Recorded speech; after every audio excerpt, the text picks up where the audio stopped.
Hey everybody, Dave with Martin, Working Man's Bow. You know, in a lot of situations we're faced with ethical decisions. Recurve shooters, traditional style shooters, faced with a lot of the same questions, maybe even more so than a lot of compound shooters. I know there's a lot of compound shooters out there that are taking and harvesting animals from up to 70 and 80 yards. I certainly don't recommend that with a traditional style bow. I know there's people that are capable of doing it, but especially if you're anywhere new or just starting out, certainly wouldn't say that you're disqualified to hunt. But just know your ranges. It's really important that we're ethical shooters, just like anybody else. The animals that we harvest deserve that from us. That we go out there, we make the quickest, cleanest kill that we possibly can. And then even if for some reason we're not able to do that, we know that we've put in our time at the range and researching and doing the very best that we could to prepare for that hunt.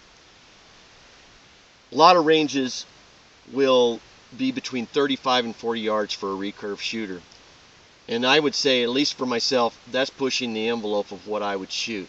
I would prefer a shot around 20 yards.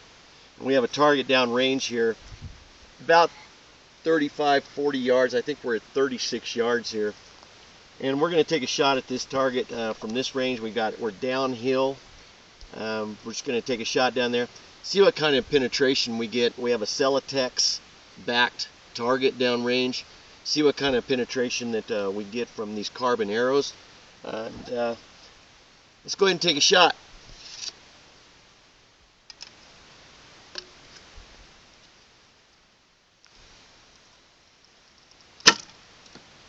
Okay, let's go down and take a look at it.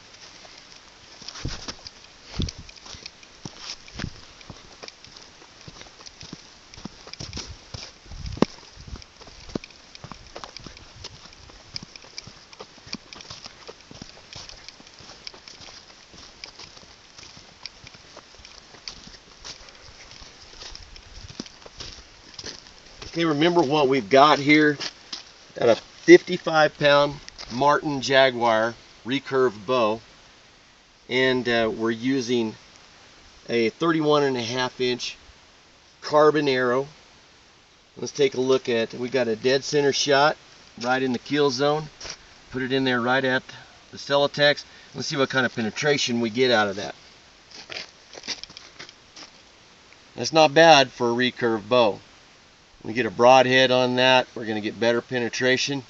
And my anchor point was just probably about 1.5 inches to 2 inches off of what would have been full draw.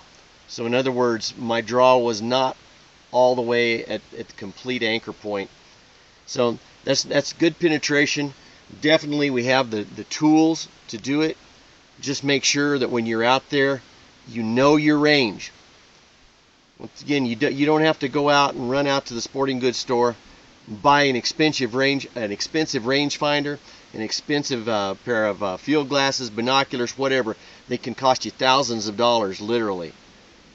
There's no substitute for the time that you spend on the range and the hours that you put in out there to make sure that you're an ethical hunter and a good shooter.